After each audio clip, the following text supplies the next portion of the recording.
Cibun kita bangayo i Henry ngala jetang yapi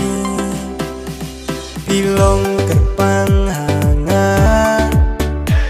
Pidon kacing iubi Pilaring jadu yang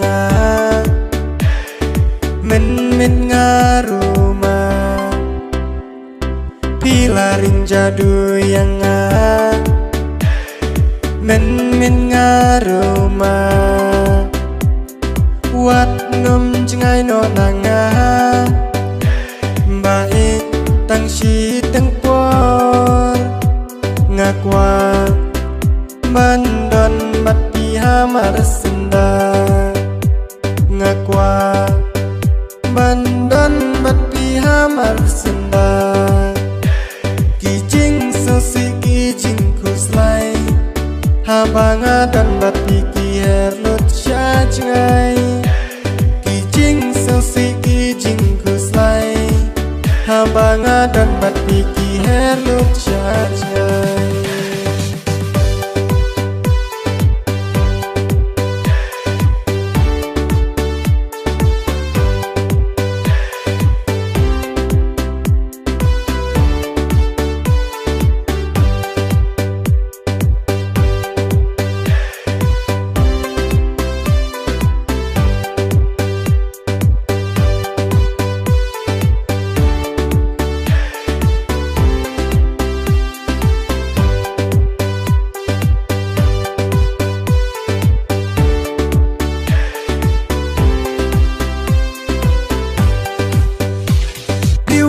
Remun yak pipai syanga Katno kacing ihun Pisus yang jing iubi Ngam nang banong Ngakwatang mat pibangan don Kum ujak yak karus Wala cing akiwan Ngaruyapi ngan yai kersyan Wating wat kuslai Ngan yai don mat pi Hadu bakut kisi Wating wat kuslai Ngan yai don batpi Hadu bakut kisi Wat nom jengai no tanga Baik tang si tengpor Ngakwa bandon batpi hamar senda Ngakwa bandon bat pihamar senda Kijing sosi kijing kuslai Habanga don bat piki herlut syajngai Kijing sosi kijing kuslai Habanga don bat piki herlut syajngai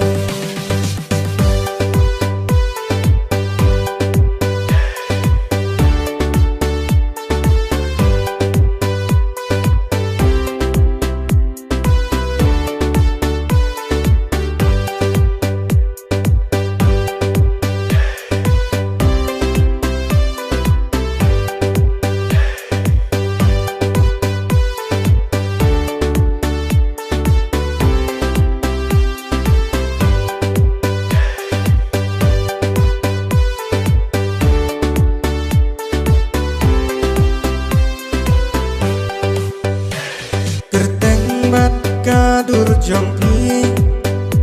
Mentah hadonut kadon Ditang hapi ngadem kamon Ditang hapi ngadem kamon Syawiki keman ngamkwa banyoi Ngalaras kem Ditang hapi Syawiki keman ngamkwa banyoi Ngalaras kem